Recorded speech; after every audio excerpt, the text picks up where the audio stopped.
Hello, আসসালামু আলাইকুম। সবাই কেমন আছেন? আলহামদুলিল্লাহ আমি ভালো আছি। আজকে চলে আসলাম আবার একটা নতুন ভিডিও নিয়ে। আজকে আমি আমার বাবুকে গ্যাসের সমস্যায় কি খাওয়াই সেটাই দেখানোর চেষ্টা করেছি।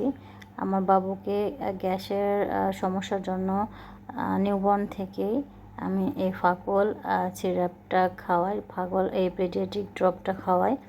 এটা খাওয়ানোর ফলে ওর পেটে গ্যাস হয় না। আর ও হচ্ছে বোতল ফিডিং করে, যার কারণে বোতল ফিডিং যারা করে তাদের গ্যাস একটু বেশি হয়। তো ওর গ্যাস মোটামুটি বেশি হয়, এই কারণে আমি এটা ওকে খাওয়াই। আর এটার দাম হচ্ছে 40 টাকা। আর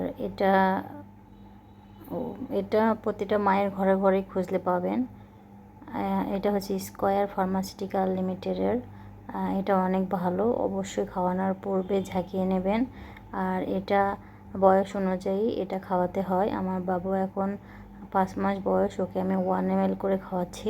আপনারা আপনাদের ডক্টরকে দেখিয়ে তারপরে খাওয়াবেন। আর নিশ্চয়ই কোনো না কোনো সিরাপ বা পেডিয়াট্রিক ড্রপ আপনারা খাওয়াচ্ছেন। তো এক একজন এক এক রকম খাওয়ায়, কিন্তু আমি এই ফাকল এটাই খাওয়াচ্ছি।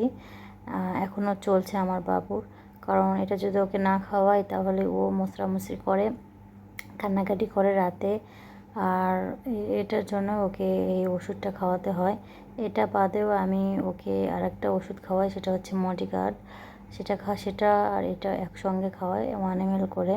আলহামদুলিল্লাহ আমার বাবু এটা খাওয়ার পর থেকে এখন পর্যন্ত ভালো আছে। ও দিনে 3 থেকে 4 বার পটি করে, মোছরামুছরি করে না। ওর শরীরের মানে এটা খাওয়ার পর অনেক ভালো থাকে। এটা শুধু একদিন মিস হয়ে যায় তো বাবুর পেট ফুলে যায়। তো সবাই ভালো থাকবেন, সুস্থ থাকবেন। আল্লাহ হাফেজ।